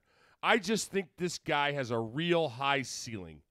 He has a lot of pride in his performance. He's taking care of the football and being available every single day on the practice field and on game day. It's a priority. You know what? He's got faith in his quarterback. That's cool man. stuff, and man. You're not gonna, I don't know, man. I look at all the. Oh, they don't think we're relevant. Blah blah blah blah blah. You know what? I think we're relevant. I'm a fan. Well, that's it. You know, Yeah, I'm a fan. Yeah. I think I love the fact that my coach loves my quarterback and that there's not discord and that was me knocking on wood. Absolutely. And I think we're relevant, and I'm okay with that. And that's a very interesting point you brought up there, Mosh. Is on Mondays with Mikey Murf this week, we were talking about the biggest Raiders busts. We're talking about the biggest bust in history. Could be coaching, could be players, could be whatever kind of bust. And there's something in common with the biggest busts for the Raiders. So whether that's Jamarcus or that's Todd Marinovich, right, or whatever, like they're character busts as well as player sure, right? On like and off the field. Right. There is dysfunction that accompanies them. So it could be Lane Kiffin, right? There was dysfunction that accompanied Lane. It wasn't just his wins and losses. It was the dysfunction that happened inside the meeting rooms when he was off the field, all that, okay? So that's not here now. That's not going on with Gruden and Carr and Mark Davis. There's not dysfunction. We don't have the results we want, but it's not a dysfunctional organization. So if there's anything to take solace in, it's that. So I want to hit something real quick. I'm glad you brought up positivity. I love it when you drop the Monty Python. Oh, man. And I see your positivity, Uncle Mosh, and I got some positivity back for you. Come on. Rodney Hudson is becoming our favorite player. He ranks second among centers with an 80.5 overall grade, according to PFF, and ranks first with a 90.7 pass blocking grade. The guy is still holding it down despite Derek Carr coming under fire every single game, despite Matthew Judon sacking him 3 times in a row. It's not coming from Rodney Hudson. He's still a stalwart on our offensive line. And aside from Jared Cook, Mosh is probably the best player we have on the team. He said, I read that he hasn't allowed a single pressure in 163 dropbacks. That's unbelievable. Can you believe that? That is unbelievable. He's the only That's offensive lineman with 100-plus pass block snaps of 2.6 seconds or above to allow 0 pressures this season. 0. That's crazy. 0 pressures. What a stud, man. 0 friggin' pressures. He's amazing. We talk about him every week. Yes. And why don't we hear more about him? I know. Like, why do we not? Is everybody wants to bitch, and fair enough, but no one wants to celebrate. Let's celebrate the man in the middle right now. Yeah, you know what I mean? And I'll give you one more. Speaking of celebrating players, let's celebrate Jared Cook. Not only was he very kind about what he had to say about Derek Carr, but the players. So this comes from the Raiders players, voted Jared Cook their Ed Block Courage Award nominee. Nice. Yeah, the team announced it, and these accolades are for players that stand to honor such qualities as inspiration, courage, and sportsmanship. And so not only is he on pace to set career highs in catches, yards, and touchdowns, but he's also a solid dude off the field as well. And so thank you to the Raiders for players for bringing attention to that and honoring Jared Cook. That's cool stuff. So, all right, now, Uncle Mosh, how's this for a segue? Speaking of honoring people. It's time, my brother. It's time, man. You know, our last caller, Aaron the Q-Dog Raider, made mention on there about CAPO candidate. All right, and if you don't know what a CAPO is, when you look at the way that we'll just call it a family is organized, all right, you have a hierarchy.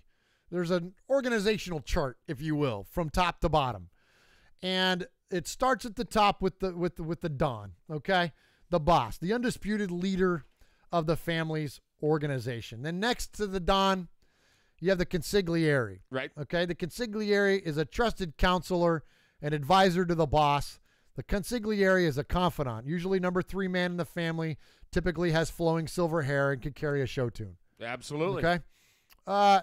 Next up, you have an underboss, a powerful second in command. The underboss could be a family member who is also respected and being groomed to one day take over that family business. Then, Uncle Mosh, you have the CAPO. The CAPO is similar to a military captain. He's a high-ranking member of the family who leads a crew of soldiers, or made men, if you will. There may be up to 3 or more such commanders of soldiers who are responsible for the enforcement of earnings. Okay? Next on the list, on the hierarchy, is the made men, also known as the soldiers, the lowest members of the crime family, but still command respect in the organization. To become a made man, the soldiers are required to take an oath of silence called omerta. In RFR, Raiders Fan Radio, soldiers are required to make 3 successful calls to get played on the air from the Murf Fan Cave Network. And then you have your associates. You have your individuals who tune into the RFR network of podcasts, or maybe the YouTubes. Sure, we could take that. The regular ham and eggers who claim to be Raiders fans. Some are neophytes who are new to the growing RFR network. Many are dwellers in the chat room who crave Sizzler fame but aspire to be made men. The associates are truly a rogues gallery. So knowing that that's kind of how the hierarchy of the family works, Uncle Mosh, we have our made men. We have a group of made men who are awesome contributors over many, many years now to Raiders Fan Radio. And some of those made men have elevated to that CAPO status. We wanted to have kind of the next rank up from the made men, because as wonderful as all those made men are, there are some guys that are the made of the made men. Sure. The weekly contributors, the guys who might even have come up with this chart themselves. And we fully endorse the implementation of this chart. And you can't earn CAPO. Like, CAPO is like a made man. You can earn it by making calls. You can earn it by working. To become a CAPO, you got to kind of be designated. It's a title, my brother. It's a title given. Yeah, it's a title. It's a title given. It's like respect. You know, it's earned. It's given. It's not demanded. It's not bought. It's not but thank you. That's better. Yes. You know, it's a gift. It's a gift. So we would like to, Uncle Mosh and I are honored to welcome the first CAPO, the first mate of the made men to the show, to Raiders Fan Radio. And you know it. It's going to be Aaron, the Q-Dog Raider. Aaron, thank you for all you've done to contribute to the show. Thank you for being an interviewee on our show at one point. And thank you for this org chart. He's and he's won the Sizzler. He was one of the first made men. He's been an interviewee. He's always on the chat. You know, absolutely. He exemplifies he's the guy what we're looking for. He's the guy right now. So to honor you and to thank you for that, we got a little something for you. The title of CAPO, it's not taken lightly. It's not earned without great effort and loyalty. You see, a capo's a rank. It's used for a made member. The member heads a crew, and he's got major social status and influence within the organization. Capos got varying degrees of power. Some capos are relatives, some are close friends. But first and foremost, a capo. Capo's active within the crew, and a capo is always respected.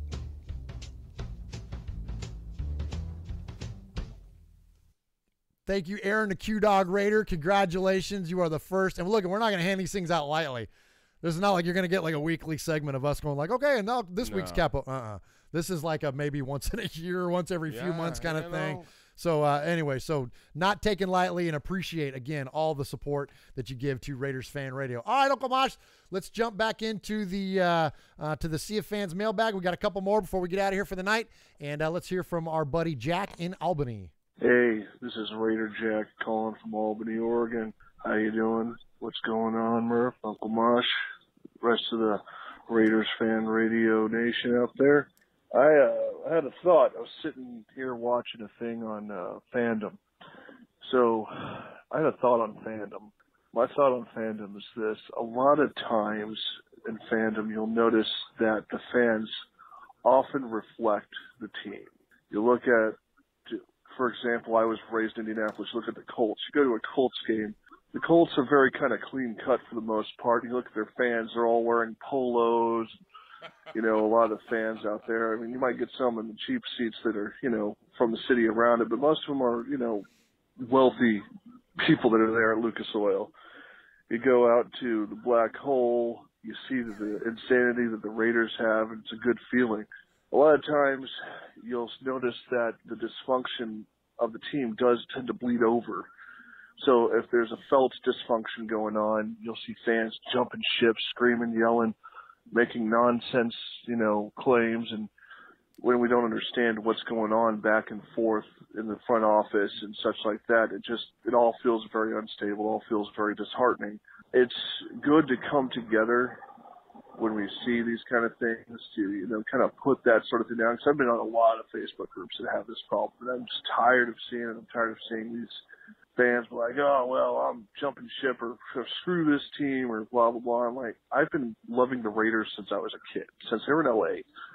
I literally had a bad situation where I was married to a freaking Patriots fan. We got a divorce a year ago, and all my Raiders stuff got destroyed by her. I still have like one Raiders shirt, you know, and it's disheartening. I got to go get some new stuff. It was a bad divorce, but anyway, it is what it is, and I stick with my team. And you know, you look at the other teams, the Dog Pound in Cleveland, all the Giants, and they all reflect their teams. The fans always do. But that's just a random thought I had for the day. Go Raiders. All right. You want to, as the guy who's a multiple offender in this, you want to jump in on that? Gosh, man, I had a breakup one time, and I wasn't married to her. It might have been my shortest relationship ever. I lived with this woman for 3 days. Oh my gosh. gosh. And I came home and I'm like, where's my clothes? She gave all my clothes to the Goodwill and my cat to the Pound. Oh my gosh! After 3 days? 3 days. What'd you do? Crap on the floor? No, I'm not sure. 2 of those days she was on vacation. You know, she was with her. Reminds me of the movie Friday. How you gonna get fired on your day off? Yeah. Holy mackerel! That's pretty funny. All right, so Jack and Albany. That was hilarious. Love that guy. Yeah, appreciate the call there, bud. Jump in the chat real quick. And first off, a lot of activity in the chat tonight. Thank you. I can't scroll up, but of course, Aaron the Q-Dog Raiders in there. Joe Valdez, Ron, Watts Raider, Running Bear, Raider Homer, Bobby Wasabi. Did I say Joe Valdez yet? Caustic, Vladimir from Serbia, and Kevin Lurker. The guy in there, Adam Garcia, asked a question. Hey, Murph, what do you think the chances are of the Raiders trading away their top pick to get more picks? Do you think that's in the Raiders' best interest? Here's what I would say to that. And this is a lot of the I say this to a lot of the critics that talk about the Raiders acquiring high-level picks and say, well, what are they going to do in 4 years when they got to pay all those players at the same time? If they don't want to play those max contracts, then what are they going to do with all these guys? High-profile players are not what you build a team around. When you think of, you know, granted, they do electrifying, amazing things, whether it's Aaron Donald or Khalil Mack or whoever else, amazing players on defense. But you really build the strength of your team around cores. You think of like the Legion of Boom, right? Like you think of, yeah. That's what you build your team around. So if there's an opportunity for the Raiders to trade out, now that they have multiple draft picks in the first round, if there's an opportunity to trade out of one of those to create more picks, like what the Patriots do, to build then depth and to build a core of defense, yes, absolutely. So I think it's entirely a possibility. much more so than it was in the past. I think that Reggie never really entertained that idea, whether he's there or not. And I think now it's going to be Gruden obviously has a lot more influence on it. It's certainly more of a possibility now, and I wouldn't be mad at it. I mean, look, at this point, when you have this many holes and this many needs on a team, why not? Why not trade back for a couple of twos or something and or a player and a pick or whatever? Absolutely. I think that possibility is on the table. And when you have that much stuff to play with, like we have to play with, yes. When you got that many, it's a lot easier to hit on a 15 when you're up $200. You know what I mean? There you go. Absolutely. Great point, Mosh. All right, let's go. We got two more to get to from the same guy. So first off, let's hear. I mentioned him earlier in the show, and thank you to Monster Mash Kent. Let me give him a plug. As Murf is going for Little Murf. Yeah. Hey. Easy. Yeah, all about context there. Yeah, right? yeah. We had a flashback to bringing the balls to golf. Hey-o. All right, so let me give Monster Mash Kent. So Monster Mash Kent, so he does these custom action figures. If you're on the YouTube, you can see there. This is Little Murf. He's the custom action figure that Ken made and sent to us. So check him out. He's on Facebook, Monster Mash Ken. I tell the story about my kids, how one day they were like, "Hey, Dad, you look like your action figure." I'm like, yeah. like I came out for like a Raider game or something, and they're like, "Dad, you look like Little Murf." I'm like, "Yeah, that's why Little Murf looks the way he does." So anyway, great job, Monster Mash Ken, on the creation of Little Murf. And let's hear from our buddy Monster Mash Ken. Uncle Mosh, Murf, Little Murf, this is Raider 10, Monster Mash. I'm in Baltimore. We just won the kickoff. Prediction, Raiders win by a field goal. Carlson again. That's my prediction. I'll call you after the game. I got some great picks. We're representing with Splatterhead and Fitz. My sister Mary is here. First Raider game. She's a Giants fan, but I guarantee she's going to be going home a Raider fan. She's having the time of her life. We love you guys. Raider Nation. There he is, man. Fired up. Love that. Don't you love it? Enthusiasm, man. Love it. Great stuff there from Monster Mash Ken. And, of course, and then we lost, right? And so when he called back, it was a little bit different of a demeanor. And but still appreciate the call, of course, always Monster Mash Ken. Murf, Uncle Mosh, this is Monster Mash Ken. Little different tone. Got to do my follow-up call from the game. I know I called during the game. I was sipping on that juice, that Raider Nation knows how to party out in the tailgates. I just wanted to, the game is what it is. It was fun. It looked like there was some promise. I'll kind of get in that in a quick minute. I just wanted to say one thing.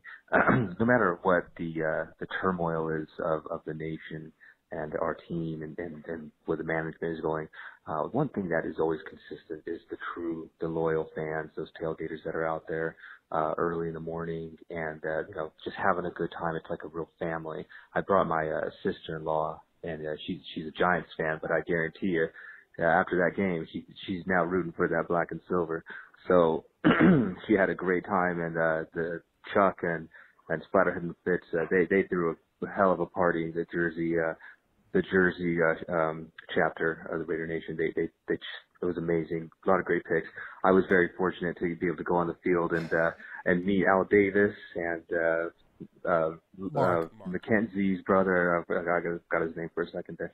And then my favorite was Kelsey Martinez, though. That was really cool. And there were some other things that had happened on the field that we just didn't see. And anyway, just overall great experience. Just so proud to be part of that tailgate experience.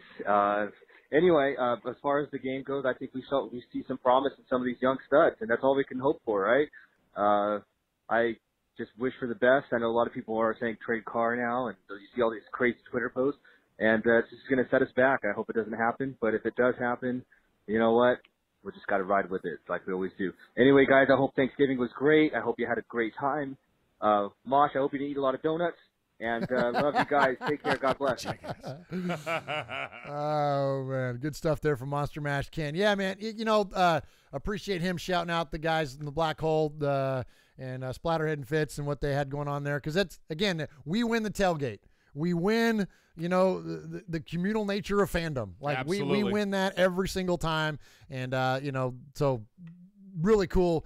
appreciate the report there, Ken. Appreciate the pictures, man. He's sending some great pictures. I included them a couple of them in the slideshow this week. And so really just appreciate him kind of including us. No fan left behind on that one. And so great stuff from Monster Mash Ken, as always. Sizzler. Sizzler. Sizzler. Sizzler. Sizzler. Sizzler. All right, so we had some great calls tonight, Murph. We had, of course, Q-Dog always does a great call and added some sounds to his Yes, had the slow jams going, yeah. And we just had some hilarious calls. Jack, of course, talking about anytime you talk about what you lost in a divorce and work that into a football fan podcast, that's a good thing. And who can forget B-Dog from his pasture? B-Dog getting his made man status within 6 months of getting his driver's license. This is awesome. It's a future for us. But tonight, I gotta go with my Sizzler award. Because it was a sizzling call, man. It was full of enthusiasm. It was a 2-call event. It was a pregame and a postgame, and both of them had that excitement that we look for in a great sizzling call. He recruited a family member. He was talking about sipping juice. He brought a positive note about the fans and the tailgating and our brothers in arms over there in New Jersey. He brought up me eating donuts and having appendicitis for crying out loud, and he even dropped a few names. But to top it off, the way he wins the Sizzler Award, he met Al Davis. Sizzler. Sizzler. Sizzler. Sizzler. Sizzler. Monster Mash Ken, the winner of this week's Sizzler Award. That is awesome.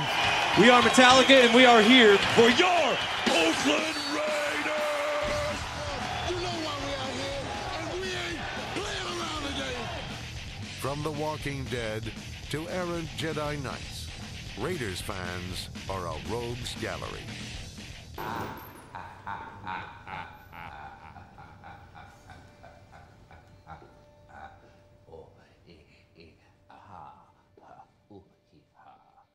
I'm looking for those of you that are on the YouTube. I'm looking for the picture. I'm stalking Ken's Facebook here because I want to find the picture. He met Raleigh McKenzie. There's a picture of him with them. There's a picture of him with Kelsey Martinez. And there's another one. There it is. Okay, so if you're on the YouTube, check that picture out. There's Ken with Mark Davis. That is so cool. Isn't that cool? That is so cool. That is so cool. And then I'll share one more with you because he's wearing our shirt. Here is, I mentioned Sir Hitman, Rodney from DC Metro. And so there they are at the tailgate. There's Ken. Let's see if it focuses there. Let's see. There we go. There's Ken and his sister, and then Rodney. And he's wearing his Raiders Fan Radio t-shirt. There it is. Now you can see it. Oh, that rocks, cool? man. Isn't that cool? I love it. Yeah, and there's a bunch of those there. So appreciate, again, Ken holding it down, and congratulations on winning this week's Sizzler. All right, Uncle Mosh, we got the Chiefs this week. I'm going to apologize I can't do it during the show. It's too hard to find. I got so many dang sound bites. I'm going to find the one where you rant about the Chiefs. We'll play that for next week, win or lose. But I want to do two things before we get out of here. Number one is I will never waste an opportunity to play old NFL films about the Raiders, and especially in terms of the Chiefs. And, last week we talked about a lot of the classic players, a lot of the classic linebackers, and you mentioned Dan Connor. Oh, yeah. And we even mentioned we talked a little bit about Atkinson. Well, in 1969, Mosh, when the Raiders played the Chiefs, and hold on, let's see, I got the tail of the tape here. 11-23, so let's see, that's what, 49 years ago? Yeah. Right? Yeah. 49 years ago, almost to the day, the Raiders intercepted the Chiefs 5 times. We won the game 27-24. 2 picks were by cornerback Dave Grayson, 1 by linebacker Gus Otto, and 2 pick sixes by George Atkinson, 1 by George Atkinson and 1 by middle linebacker Dan Connors. Darryl LaMonica threw a touchdown to Warren Wells, and place kicker George Blanda had 2 field goals. And so let's just take a minute here and listen to what that game sounded like back in 1969. The Kansas City Chiefs, brooding, intense, still stinging from last year's humiliation, were the first hurdle. and were favored in this game at home. They took the lead on a McVay sweep. But Oakland's defense contributed 5 interceptions. One by aggressive George Atkinson went for a touchdown. A bullet to Wells tied the score. In the second half, Dan Connor scored his 5th career touchdown by galloping 75 yards for the winning 6 points. Tackles Harry Shue and Bob Spheas were the first to congratulate Connors. But the 27-24 outcome revealed the closeness of these two great teams. Pretty cool stuff there. I just can't get enough of John Facenda ever. He's the best. He's the best. His voice is just, golly. I know. It's awesome, especially when you start dropping names like Atkinson and, of course, and Connors and whatnot. It's so good. So, Mosh, so this rivalry is one of the all-time greatest. It's one of the most heated. So what does this mean? And I want to tell you something first, kind of what my thoughts are on it, and then I want to ask you about yours. I think back to 1999, when we featured Darrell Russell on this show, we talked a lot about the 1999 game where the Raiders went into Arrowhead, beat Kansas City to knock them out of the playoffs. Right. And that was the famous line where he's walking off the field and he says, "We going home?" Yeah, and they going home. Yeah. You know, so there was an arrival moment for Gruden. It was a reemergence of the Raiders, and then because then it went and it took off from there, right? And Sure. then with a Super Bowl appearance in 2003. So right now we don't have a lot to play for. Right now at 2-9, there's not a lot going on, but the Chiefs do. The Chiefs are sitting at 9-2, which right now makes them the number 1 seed in the AFC.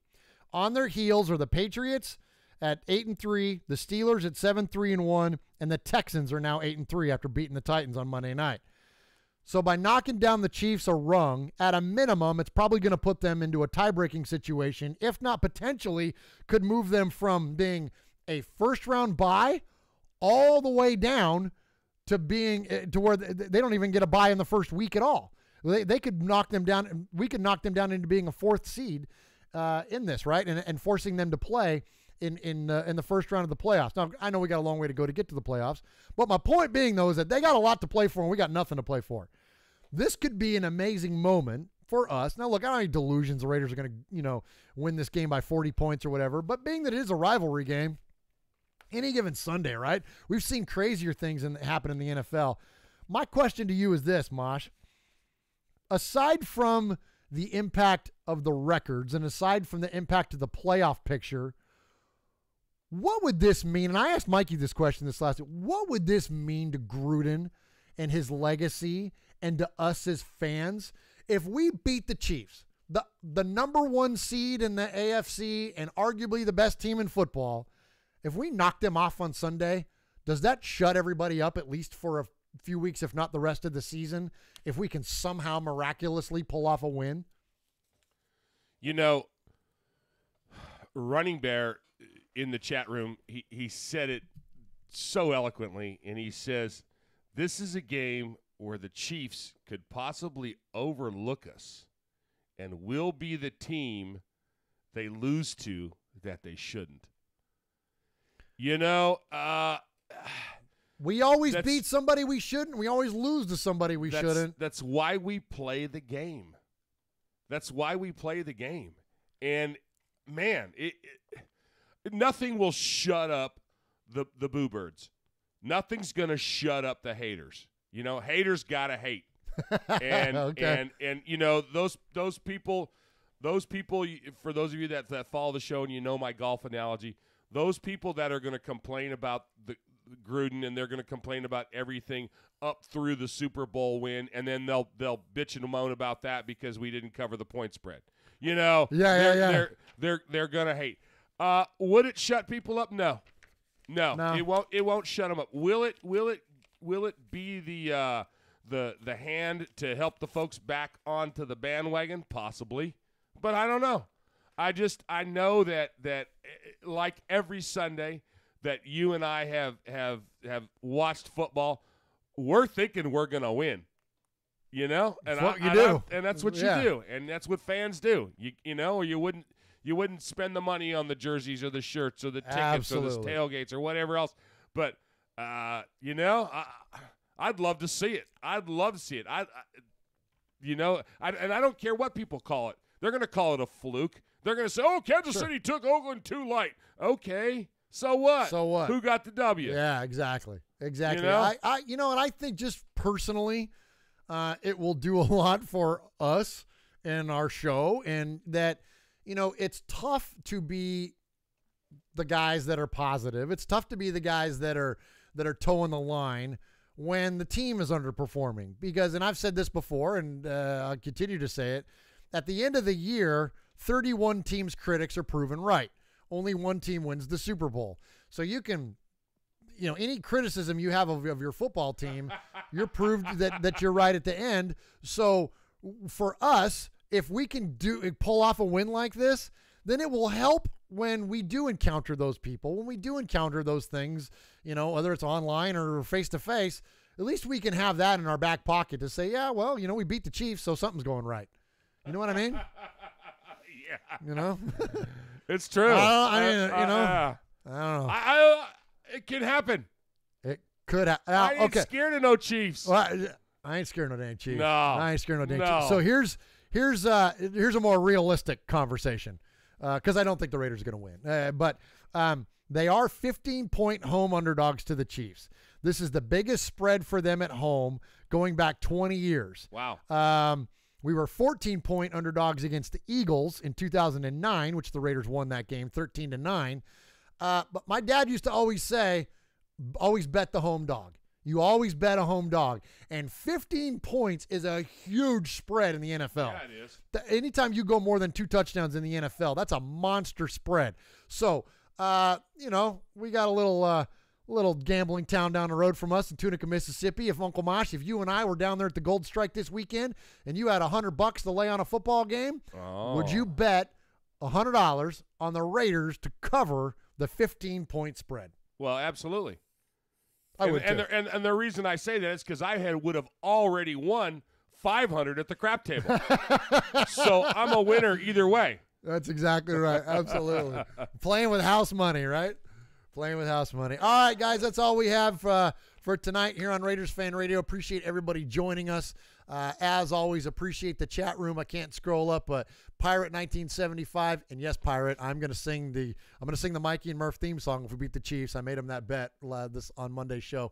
Pirate 1975 is in there. Watch Raider, Mr. B, Raider Homer, Kevin Lurker, Aaron the Q-Dog Raider, the Raider Critique, Sergio, Charles Brand, I see in there. Of course, Mr. Ron is in there, and Running Bear. Appreciate everybody checking us out here on Raiders Fan Radio. Enjoy the game this weekend. Enjoy the game Sunday. And that's all we got for the show. Thank you for what you do to support us. Please subscribe to the Murph's Fan Cave YouTube channel. That's the best way to support our show. And then, of course, Apple Podcast or Google Play, or download the app if you want, if you're an Android user. So thanks again. We'll talk to you guys next week. Hey, don't forget to mention that thing that's coming out Saturday that you and I are on. Oh, yeah. Once again, thank you to Mikey for inviting us to join him for the first episode ever of Inside the Raider Nation, where he interviews different fans of the team. I suspect that there's some guys, especially guys like Watts Raider. I'm going to assume he's going to be on that list of interviewees for Mikey. And so I appreciate Mikey reaching out to you and me, Uncle Mosh,